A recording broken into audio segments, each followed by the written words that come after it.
અબુધાબીમાં હિન્દુ મંદિરનું લોકાર્પણ થવાનું છે અને આપણી સાથે જોડાયા છે મંદિરના નિર્માણના સંકલ્પ સમયથી જોડાયેલા એવા બ્રહ્મ વિહારી સ્વામી। TV9 સાથેની ખાસ વાતચીતમાં બ્રહ્મ વિહારી સ્વામીએ મંદિરના નિર્માણથી લઈ મંદિરની ખાસિયત વર્ણવી। पश्चिम एशिया का पहला ऐसा हिंदू मंदिर है जो अपने आप में इस पारंपरिक शैली में बनाया जा रहा है और ये सिर्फ कुछ भगवान का मंदिर नहीं है बल्कि पूरे भारत को अपने आप में समेटा है। दक्षिण से लेकर पूरब तक, पूरब से लेकर पश्चिम तक हर जगह जो देवी देवता प्रसिद्ध हैं उनको अपने आप में समेटा हुआ है। 1997 में सपना देखा गया था और अब वो सपना धरती पर स्वीकार हो रहा है। स्वामी ब्रह्म विहारी जी, This is like a dream and I think it was not just the संकल्प of प्रमुख स्वामी महाराज, मगर हमारे जो forefathers थे सैकड़ों सालों से इस भूमि पर रहते थे, उस सब की अंतर में एक सुषुप्त प्रार्थना थी कि इस भूमि में मंदिर बने और आज जब बना है और सबकी कल्पना से ऊपर उठकर बना है तभी it's a moment of great celebration और सबके दिल में बहुत खुशी है और बड़ा आनंद है। विशेषता क्या है हम ये देख रहे हैं कि और एक बहुत बड़ा अपने आप में ये कोइंसिडेंस इसको कहा जाएगा।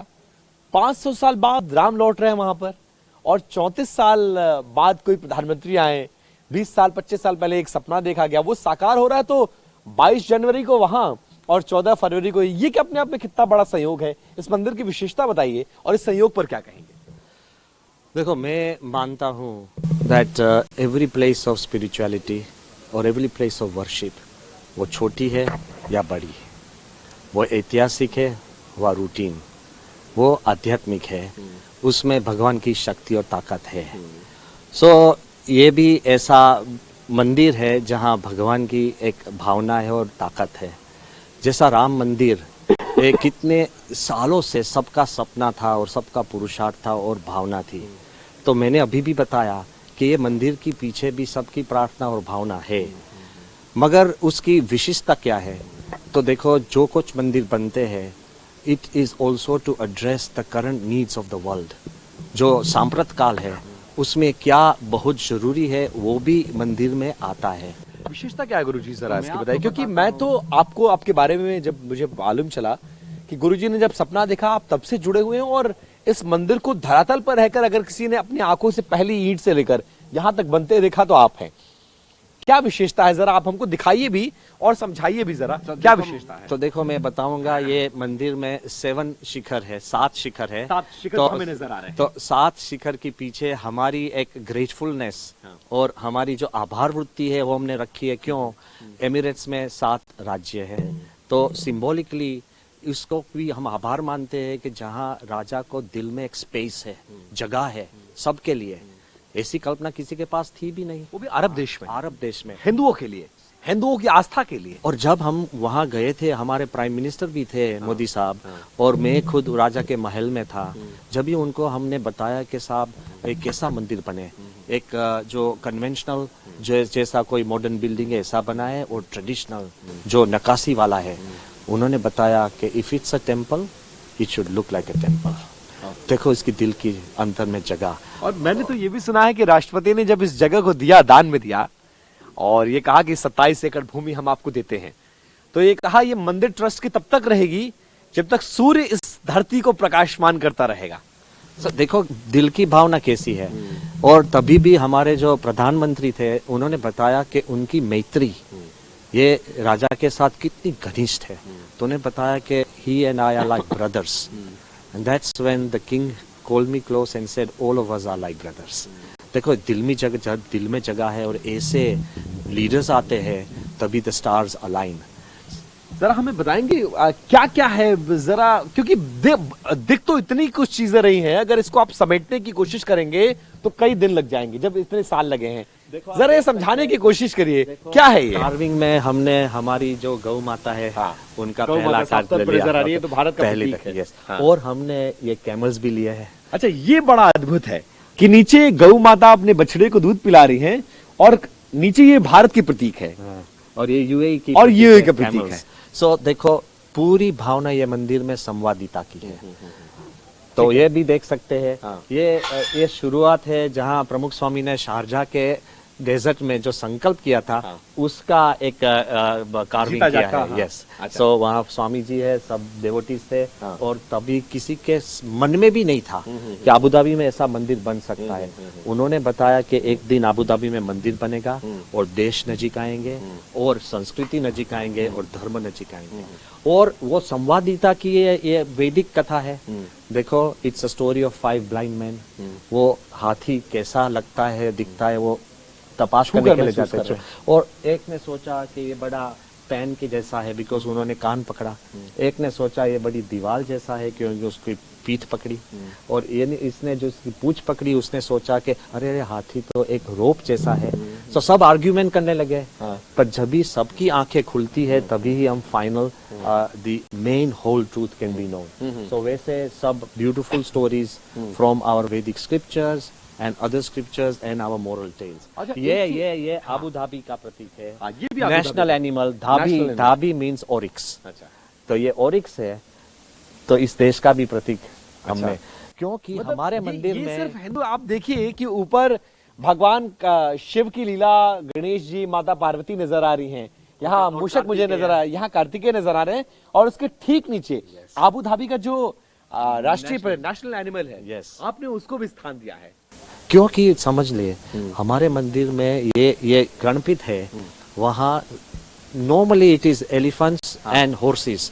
मैंने सोचा कि सब प्राणी मात्र पवित्र है, तो why not bring the relevant into after 1000 years people will be thinking, you know, when thousands of years ago all our craftsmen, उन्होंने क्या कार्व किया, वहाँ जब एनिमल्स थे वो कार्व किए। तो हमने भी ऐसी सोचने से, ये श्रवण की कथा है, माँ बाप की सेवा। अच्छा, ये मंदिर वो भी दिखाता है कि सिर्फ आपको पूजा करना नहीं सिखाता है, कि माता पिता की कैसे पूजा करिए, और श्रवण जैसा पुत्र कहा जाता है। वो भी रखा है। So this mandir has been made and founded on values.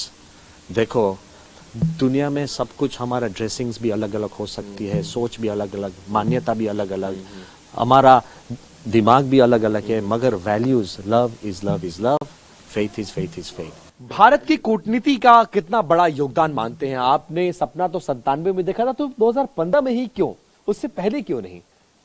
क्यों ऐसा नहीं हुआ? क्या इसके लिए कहीं ना कहीं प्रधानमंत्री नरेंद्र मोदी की जो कूटनीति है, जिस तरह की क्षमता है उनके अंदर, जिस तरह की लीडरशिप है, वो भी कहीं ना कहीं जिम्मेदार है, जो सपना आपने देखा? देखो, प्रधानमंत्री जो हमारे हैं, he is a complete thinker and a great believer. वो सिर्फ आर्थिक जो तंत्र है वो तो मजबूत करता है, और ट्रेड भी है, मगर ट्रेड से ऊपर उठकर कल्चर भी है और वैल्यूज भी है। तो वो ऐसा सनातन संस्कृति, इतिहास और धर्म तीनों को समेटे हुए। यस। और कोई भी देश का प्रगति ये सिर्फ इकोनॉमिक ग्रोथ और सिक्योरिटी ग्रोथ और पॉलिटिकल ग्रोथ नहीं होता है। जब तक उसका बेस, कल्चर और वैल्यूज मजबूत नहीं होते हैं, तो ये टिकता नहीं है। एक चीज और मैं देख रहा हूं, हर शिखर के अपने आपने कहानी बताई कि भाई संयुक्त अरब अमीरात के 7 राज्य हैं, उन 7 राज्यों को प्रदर्शित करता है एक शिखर, और शिखर के ऊपर ये नक्काशी, और शिखर के अंदर भगवान की प्राण प्रतिष्ठा। मगर ये शिखर में भी मैं आपको बताना हो, मैं वही जानना चाह रहा था। मुझे भगवान शिव भी नजर आ रहे हैं, माता पार्वती भी नजर आ रही है, कार्तिकेय भी नजर आ रहे हैं, गणेश भी नजर आ रहे हैं, और क्या और पूरा शिव पुराण अभी देखो। हाँ, जहाँ भगवान शिव का जो शिखर है, हाँ, वहाँ पहली दफे पूरा शिव पुराण, भगवान शिव की जो कथा है, हाँ, वो सब कार्व कर दी है। अच्छा। सो जहाँ राम भगवान की जो शिखर है, वहाँ पूरी रामायण। अच्छा। जहाँ श्री कृष्ण का शिखर है, हाँ, वहाँ पूरा भागवत और महाभारत वो कार्व किया है। अच्छा, मतलब ये भगवान शिव का शिखर है, यहाँ पूरी शिव महापुराण आपको नजर आएगी।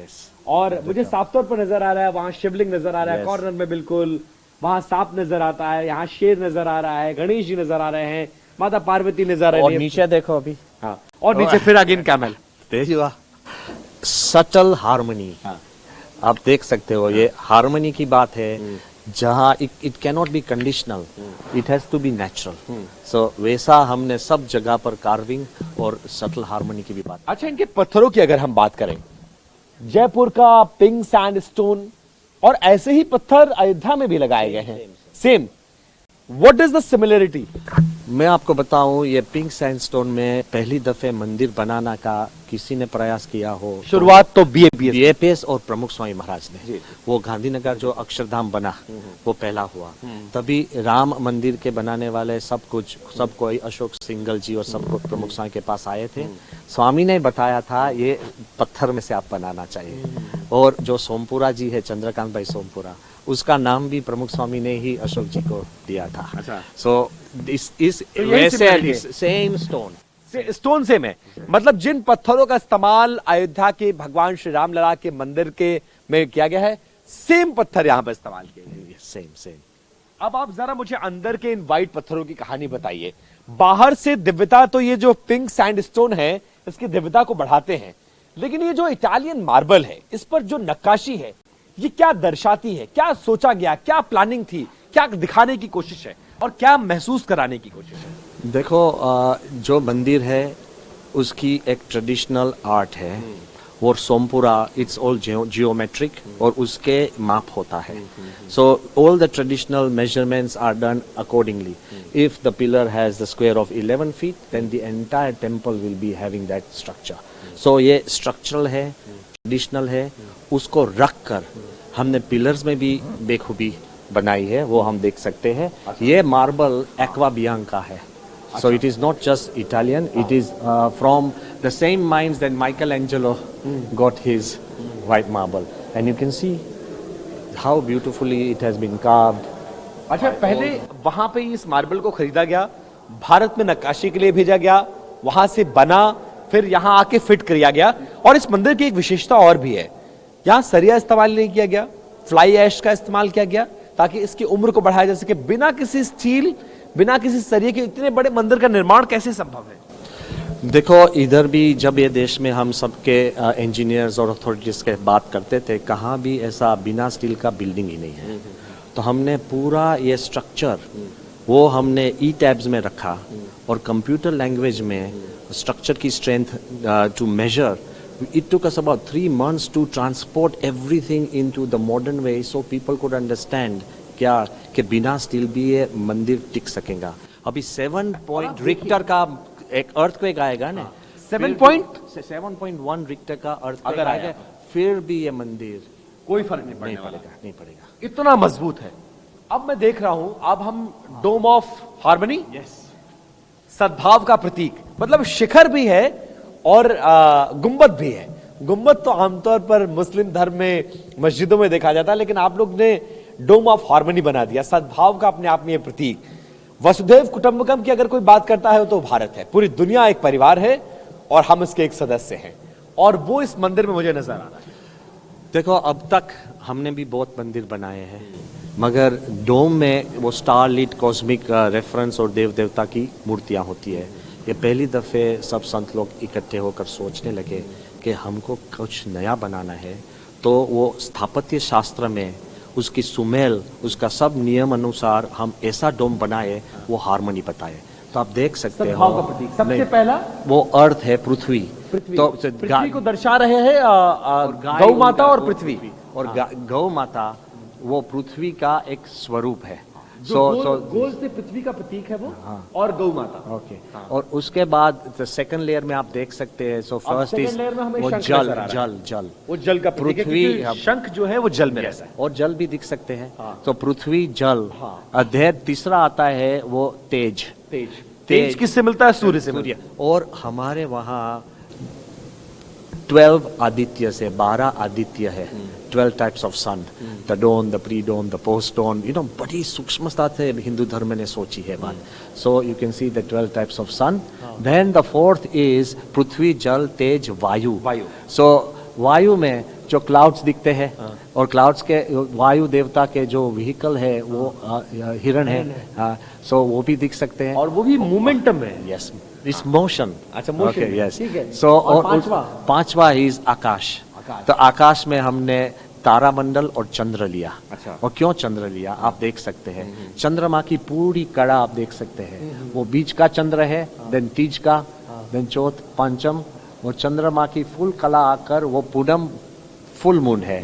तो आप देख सकते हैं हिंदू धर्म में फुल मून, पूनम की बहुत महिमा है, और इस्लाम धर्म में बीच का चंद्र का बहुत महिमा है। तो दोनों एक साथ वो पूनम का ये है। हिंदू और मुस्लिम की एकता का इससे बड़ा प्रतीक कुछ मिल सकता है धरती में? I hope there are more and more. So it's amazing, it's naturally done. आप देख सकते हैं कि अब डोम इसके में मध्य भी में चलते हैं और फिर मैं आपको विदा करूंगा क्योंकि आपके ऊपर जिम्मेदारियां बहुत हैं। ये जो डोम है इसे क्या कहा जाता है? वो ये मुख्य हमारे जो डोम है उसको द्वितीय मंडप बना ये द्वितीय मंडप है। इसके बिल्कुल मध्य में आप आइए जरा, यहाँ पर आइए। अब हम द्वितीय मंडप के बिल्कुल मध्य में आ गए हैं और इसकी विशेषता जरा आप हमें बताइए। और हम देख रहे हैं 7 शिखर है, 7 शिखरों के नीचे 7 मंदिर है, 7 देवी देवता होंगे और ऐसा कहा जा रहा है कि सिर्फ भगवान राम, भगवान कृष्ण, भगवान शिव नहीं रहेंगे बल्कि दक्षिण के भी ईश्वर को यहां पर लाया गया है। क्योंकि भगवान तो और परमात्मा तो एक ही है और हिंदू धर्म में सबको एक भावना है, आप जिस स्वरूप में मानो अंते तो every road it goes to god. और हमने बताया है ना, एकम सत विप्राहा बहुधा वदंती। सो ये भावना से सब देव देवता हमने रखे हैं, मगर सबकी भावना, प्रेम और भक्ति, जो मूर्तियाँ भी बनी है ना, तो अयप्पा जी को जो मूर्तियाँ बनी है वो उनके जो भक्त लोग हैं उन्होंने ही बना। किनकी मूर्तियां हैं? मूर्तियाँ हमें देख सकते हैं भगवान श्री राम और पूरा राम परिवार, Sita ji, Hanuman ji and Lakshman ji. Then we have Shiv Parvati, Ganesh ji and Kartikeya ji. Then we have Jagannath ji, उनकी भी मूर्तियां हैं। वो वुड में से बनी है, जगन्नाथपुरी में ही बनी है, वहाँ से लेकर सब विधि विधान करके लाए हैं। Then we have Shri Krishna and Radhika ji, so वो वहाँ भी उनकी मूर्तियाँ। देन वी हैव अक्षर पुरुषोत्तम भगवान स्वामीनारायण और गुणातीतानंद स्वामी जी की। Then we have Tirupati Balaji and Padmavati ji and then we have Ayyappa ji. So सब मूर्तियाँ, one is made of wood, one is made of marble, one is made of special metal. So जैसी भक्त की भावना थी वैसी है भक्ति भाव से मूर्तियां बनी है। अब अंतिम में चलते चलते अंतिम सवाल का जवाब दीजिए। और मैंने ये देखा है कि अरब में गंगा, यमुना, सरस्वती 3 नदियां जो भारत की मां कही जाती है, मां गंगा, यहां पर साक्षात आपको नजर आएंगे। अरब में वो घाट नजर आएंगे। आमतौर पर मंदिर उत्तर में घाटों पर नजर आता है, काशी विश्वनाथ, सरयू की पैड़ी या फिर तरह तरह के मंदिर हैं। उसको प्रदर्शित करने की कोशिश नहीं, देखो प्रदर्शित करने की कोशिश नहीं है, ये वो हमारी भाव भावना है, भावना है। क्योंकि हमने सोचा कि इस प्रदेश में नदियां नहीं है और भारत की सबसे बड़ी गिफ्ट ये होती है perennial reverse, that is immortal reverse. तो हमारी इमोर्टल रिवर्स कौन है? गंगा, यमुना एंड सरस्वती। तो आप देखेंगे जो डीप ब्लू संगम भी करा दिया यहाँ, वो जहाँ संगम होता है वहाँ ही मंदिर है। So this is why it is called spiritual oasis. पूरी जगह बाहर आप देख सकते हैं, पूरा डेजर्ट है। गवर्नमेंट ने करीब 20 किलोमीटर दूर से ये ऑल द इंफ्रास्ट्रक्चर वो लाए हैं, whether is water, electricity and everything. And you can see even the delicate, carvings that have been created. और भाई ये देखो, इतनी बारीक कारीगरी, इतनी बारीक। और इसमें 1400 पिलर्स है आपके पीछे। 1400 पिलर्स इट वुड टेक। एक पिलर में 1400 पिलर्स हैं। देखो छोटे अच्छा, छोटे ये एक पिलर ये कार्व किया। और ये इट टेक्स, ये 14 एक पिलर में बनाने के लिए ये 1400 पिलर हैं। एक पिलर बनाने के लिए 3000 मैन डेज। सो 10 क्राफ्ट्समैन पूरी साल कार्व करेंगे तभी एक पिलर होता है। 1400 पिलर। अब बाहर नदियों की बात कर रहे थे, घाट की बात कर रहे थे और सीढ़ियां बनाई गई जैसे काशी विश्वनाथ में है, वहां वो हमें नजर आ रहा है। आप नदी यहां पर लेकर आए, आप घाट यहां पर लेकर आए, वो क्या है, वो क्या संदेश है? देखो हमारे दिल में एक सोच था कि जो बनारस के जो घाट है, काशी के घाट भी दिखाइए। तो ये घाट का एक फुटप्रिंट लेकर उसको स्लाइटली ट्वीक कर कर डायमेंशंस रखकर ऐसा घाट बनाना चाहिए। तो रात को जब आरती होती है सब ये आरती कर सकेंगे। और इधर आप देखेंगे, मतलब गंगा आरती आप अबू धाबी में लीजिए। होगी। और देखो 12 सा ऑल 12 ज्योतिर्लिंग एक जगह पर आपको दर्शन होगा। अच्छा, वो भी जरा दिखाइए मनीष। मैं चाहूंगा 12 ज्योतिर्लिंगों के दर्शन आप अबू धाबी में करिए। वो कहाँ है गुरुजी? यहाँ से। यहाँ से। अच्छा, यहाँ भगवान शिव ऊपर हैं और उनके 12 ज्योतिर्लिंग जो हैं, जो सोमनाथ है, त्र्यंबकेश्वर है, केदारनाथ है, रामेश्वर है। हाँ, एक कॉर्नर से फिर से जरा बताइए। भगवान सोमनाथ इस तरफ, मनीष दाहिने हाथ पे, यहाँ पर भगवान सोमनाथ, और सब जगह पर आप देखेंगे जो वो 12 वहाँ वहाँ केदारनाथ है, कोने में केदारनाथ मुझे नजर आ रामेश्वर रहे हैं। है, रामेश्वर नजर आ रहे हैं। त्र्यंबकेश्वर नजर आ रहे हैं। सो 12 ज्योतिर्लिंग इधर है, एक जगह पर आपको दर्शन हो जाएंगे। अच्छा, ये भी है।